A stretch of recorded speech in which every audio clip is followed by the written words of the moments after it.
Da fase hedonista à fase colaboracionista. A gente vai ver hoje sobre a transição de uma fase da humanidade para uma fase mas muito mais evoluída. Hoje em dia a gente diz colaborar, mas na verdade a gente não colabora. A gente quer dar ares que colabora, mas nós estamos pensando apenas em nosso benefício, em nossos gozos, em nossas vantagens, em fazer mais do mesmo. Não existe uma colaboração substancial no estado atual em nossa humanidade. Se você observar profundamente, na essência das coisas, você irá se dar conta disso. Não vale olhar nas aparências. A mente gosta de olhar nas coisas pela superfície. Por mais profundo que seja esse escavar mental, o escavar mental sempre será superficial. A verdadeira profundidade, o que tem poder de penetração para desvendar a essência das coisas, é apenas e sempre foi o espírito. Então hoje a gente vai falar um pouco sobre esse capítulo 94 da Síntese, que fala sobre essa transição pelo qual a humanidade vai passar e já está começando a passar.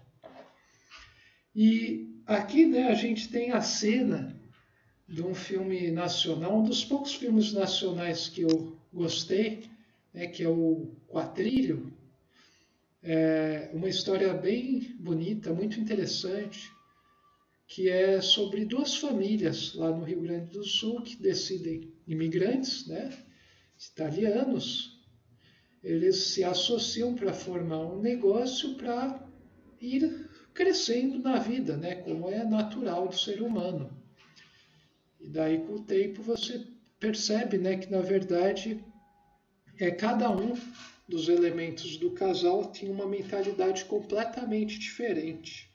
E daí as coisas se desdobram de tal maneira que tudo se rearranja. E daí um casal tinha um homem que tinha uma visão mais responsável de fazer as coisas, ir para frente. E a mulher não era assim, e no outro casal a mulher tinha essa mesma mentalidade, de fazer as coisas certas, de se pensar no longo prazo, ser mais ordenado, e o homem não tinha essa visão. É como se os casais não estivessem bem arranjados, sintonizados entre si. Daí acontece várias coisas, e daí as coisas se acertam depois da maneira cruzada. Digamos que há uma troca aí por causa de eventos que vão ocorrendo ao longo dos tempos. E a questão aqui, que eu acho interessante nesse filme, é perceber como pessoas mais, uma visão mais pé no chão, mais ordenadas, que muita gente confunde com pessoa gananciosa, que não é o caso aqui, consegue ir mais longe, do que pessoas que não são. Então esse filme revela muita coisa interessante. E assim, muitas pessoas vão confundir, vão tentar ver, e não, fulano tal está buscando negócio, explorar, mas na verdade nessa fase, nesse momento da evolução não era tanto o caso. Como eu disse, não é pecado você buscar um progresso na sua vida material, melhorar as condições de vida e tudo mais. O pecado é quando isso se torna uma obsessão, que começa a destruir dimensões interiores, intangíveis da sua vida. Então isso precisa ficar claro, quando a pessoa está assistindo um filme como esse, para não confundir as coisas, como é muito normal. Bom, como vai ser essa transição? Bom, primeiro de tudo a gente tem que entender o que é hedonismo, né? Porque essa é uma palavra complicada. O hedonismo aqui é a doutrina que considera que o prazer individual e imediato, curto prazo, é o único bem possível, princípio e fim da vida moral. Quer dizer, a filosofia hedonista, né, que é o que governa a humanidade, ela fala que você tem que pensar só em você mesmo e no curto prazo. E esse é o único bem possível para a humanidade. Se você tentar ver algo que vá além disso, você vai se dar mal. E não vai ser bom para os outros, inclusive. Essa, na verdade, é uma visão equivocada das coisas. Esse prazer individual não é individualidade, não é descobrir mais a sua individualidade, o seu espírito. É exercer um individualismo egóico. E esse imediatismo é algo que põe o ser a perder a todo momento. Você ganhando, no curto prazo, você constrói uma perdição no conjunto, no longo prazo, na eternidade. Então a humanidade está na fase hedonista, dá para observar isso. Pode ter um monte de teatro, um monte de verniz cultural, verniz verbal, um monte de confortos, cafezinhos, gente bem vestida, plasticamente agradável de se ver, toda maquiada, bem vestida, falando bonitinho, que pode dar ares de que não, as pessoas colaboram, as pessoas estão pensando no outro. Mas isso não é uma verdade, se você observar num nível mais profundo. Você vai perceber que no fundo, desse homem dito civilizado, existe o homem fera da Idade Média, da Antiguidade, até das cavernas. A natureza humana não mudou até hoje, apesar da forma ter evoluído. Mesmo camadas mais profundas evoluíram, mas o núcleo, que é a única coisa, que é o que nós realmente somos, esse núcleo não se transformou até hoje. Então, o hedonismo é isso, é uma filosofia de vida. É a filosofia de vida que todo mundo vem abraçando. Então, como é que a gente vai sair disso e chegar ao colaboracionismo real? Bom, a gente pode começar a pensar. Vejam essas duas moças aqui. A gente não sabe detalhes, mas aparentemente uma transmite riqueza e outra não transmite tanta riqueza, Outra parece mais uma hippie, a outra uma pessoa bem-sucedida. Isso é aspecto de forma. Mas se você olhar a fundo, se a gente pudesse passar um vídeo, ver não só uma foto, mas um vídeo, conversar com essas pessoas, ver como elas vivem, o comportamento, onde elas vivem, como elas encaram a vida, etc, etc. Com certeza, quase que com certeza, você ia perceber que realmente a mais rica é a da direita.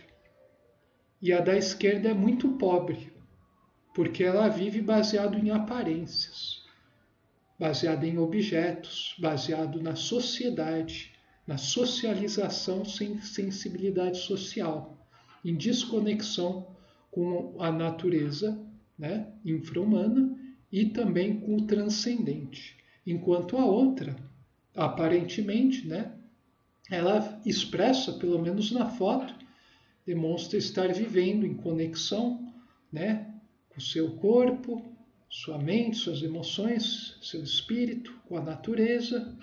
Provavelmente é uma vida mais significativa, mais rica, mais simples, mais genuína, mais real, digamos assim, e não fantasiosa.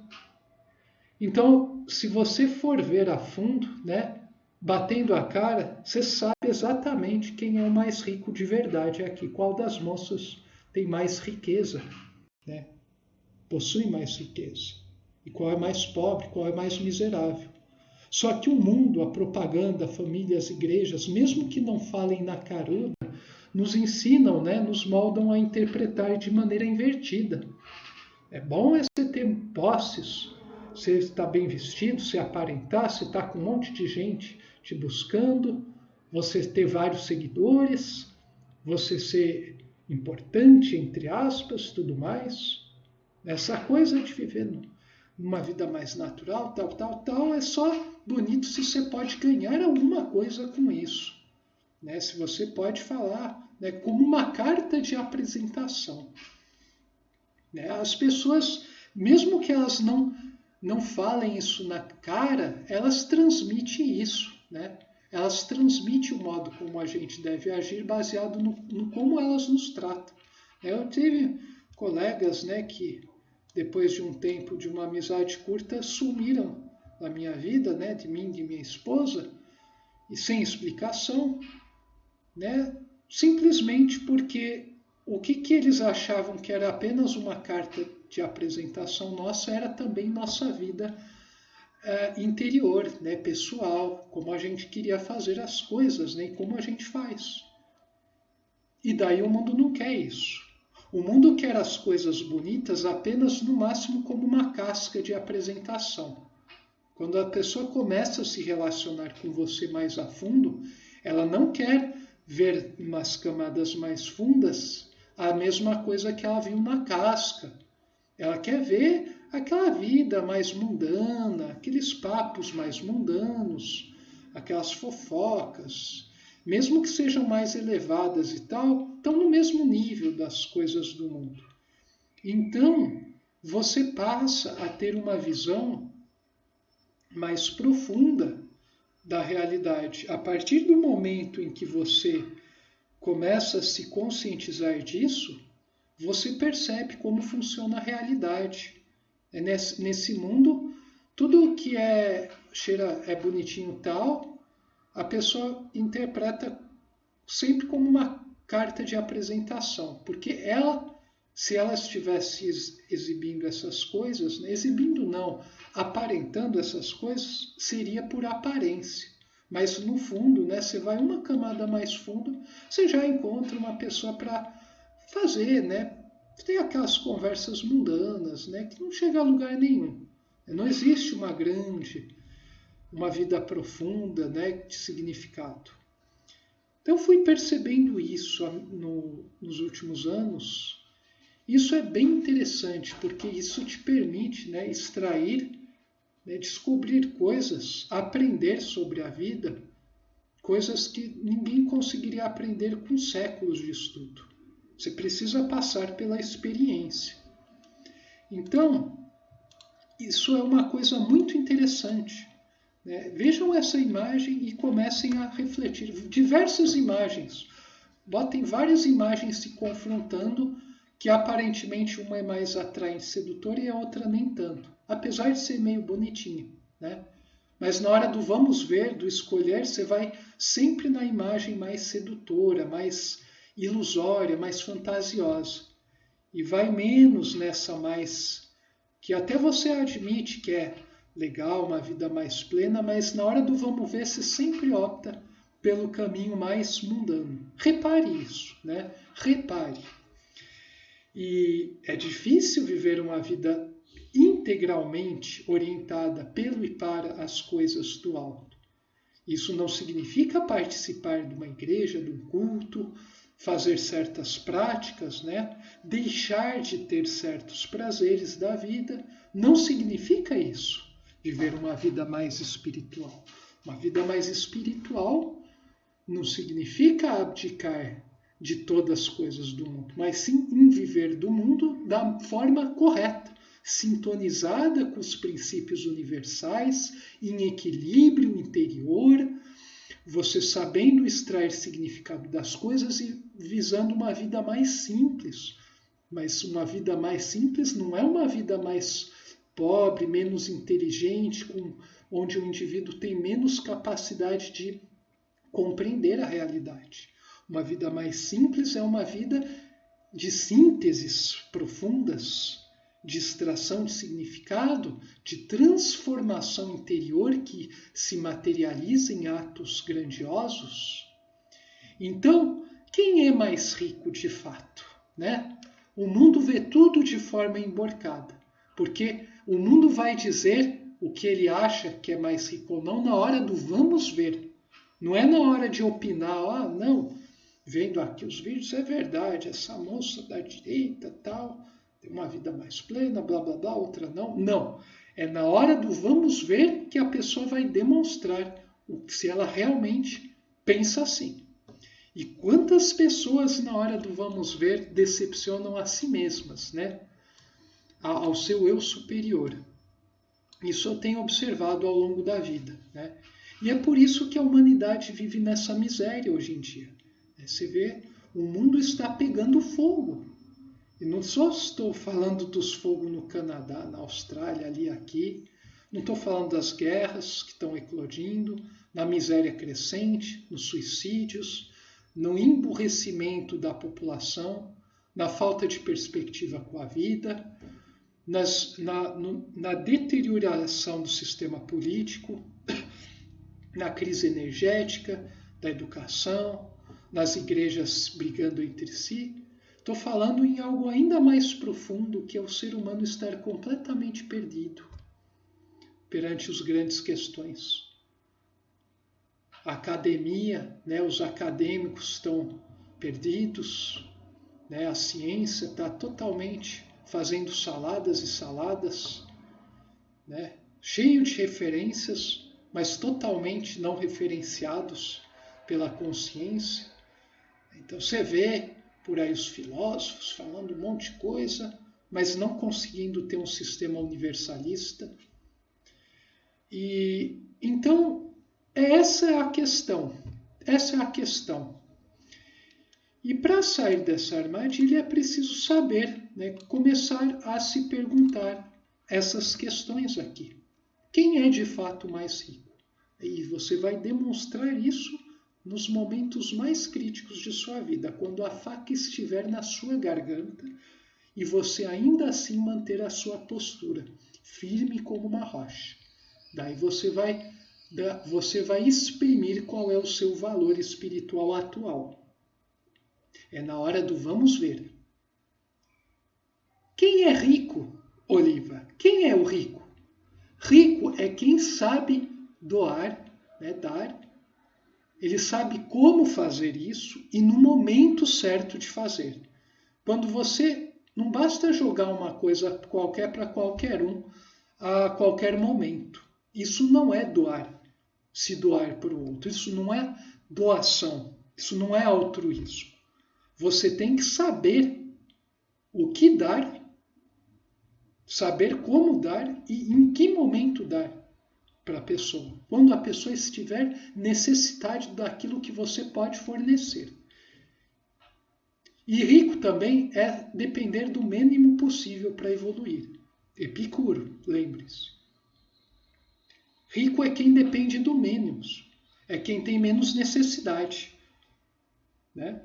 Falei isso na cara uma vez de uma professora que me puxou para o assunto, né? Ela estava levando o lado de que rico é quem pode mais, né? Quem tem mais dinheiro. Eu fui num caminho diametralmente oposto e soltei essa. Né? Inclusive essa pessoa que falou é uma pessoa que diz seguir o Rei dos Reis, né? Então vou soltar uma coisa para relembrar ela, né? Coisas da doutrina do Rei dos Reis. Falei, rico é quem precisa de menos. Daí a pessoa olhou, é muito legal que você vê a cara das pessoas, as pessoas não têm o que falar, né? A pessoa só pode falar, é verdade. Mas a pessoa fica perdida, fica abalada. Né? Eu vim para esse mundo para trazer luz. Né? Eu continuo dizendo isso. Você também veio para isso. Os outros, muitas pessoas, todos vieram. Só que não tendo consciência disso, as pessoas fazem de tudo para se auto-sabotarem e se diminuírem. Né? E ai do outro, se o outro falar que veio trazer luz para o mundo, quem você pensa que é, né? Seu arrogante? Você se acha superior? O que você quer? Né? Eu não quero nada, eu só estou falando uma verdade. Né? Eu vou descobrindo o meu Cristo interno, né? E é engraçado como as pessoas têm raiva daqueles que começam a se autodescobrir, né? Se autoconhecer e autodeterminar as suas vidas, né? O mundo tem pavor, né? Os rebanhos têm pavor das pessoas que começam a pensar por si próprias, porque isso vai começar a abalar toda a estrutura egóica dessa civilização. Mas essa civilização está sendo destruída por próprias contradições internas. E deixe morrer. Deixe morrer, que é muito bom. Porque o novo precisa nascer. Eu não estou falando do partido, nem coisas do tipo, tá? O novo é o novo, a nova civilização, o novo ser humano precisa nascer. Então, não vamos ficar aí tentando salvar democracias falidas, né? Ou apoiar esses fascismos falidos, ou apoiar instituições falidas, ou religiões que não se abrem para o infinito, ou apoiar uma ciência moribunda, orientada pelo e para a matéria. Não, isso deixa aí, deixa solto, deixa os caras falar. Eles, nas próprias contradições, vão se destruir a si mesmo. O mal, você não precisa fazer nada para combater o mal, exceto deixar ele se manifestar. Ele vai se destruir a si mesmo. O que você precisa é só, no máximo, demonstrar para as pessoas a contradição e ir apresentando uma nova forma de vida e os caminhos para chegar lá, através da sua própria experiência pessoal, sua própria vivência. Não adianta repassar a pessoa que você leu em livro, que você não vai ter a força para transmitir. E eu percebo, hoje eu terminei de dar um curso para pós-graduação, provavelmente nessa altura eu devo estar... Eu já terminei de dar o outro também. E assim, o meu discurso, as minhas falas lá, eu percebo pelo olhar das pessoas que existe força, e pureza nas minhas palavras, porque as minhas palavras são sustentadas pela minha vida, pelo que eu vivi. E daí você não precisa de estudo nenhum para transmitir as mais altas das sabedorias. Porque a vivência te traz uma coisa que nenhum livro, nenhuma teoria, nenhuma corrente filosófica, nenhum sistema humano jamais será capaz de lhe fornecer. Então, é através da vivência que você vai ajudar o mundo a melhorar. E a sua vida, vai melhorar antes. O transbordamento dessa vida em atos vai servir para influenciar na construção de um novo mundo. Muito bem. Essa é a pessoa rica. Vocês não conheciam, estou vos apresentando o verdadeiro conceito de riqueza. O resto é secundário. Muito bem. Com isso, e já indo para os finalmente, a gente vai falar sobre a luta, a evolução da luta, porque a luta também é um fenômeno que faz parte da vida, que faz parte de todo o universo, e logo da humanidade, que a humanidade é um fenômeno num oceano de fenômenos. A gente se vê lá. Até mais.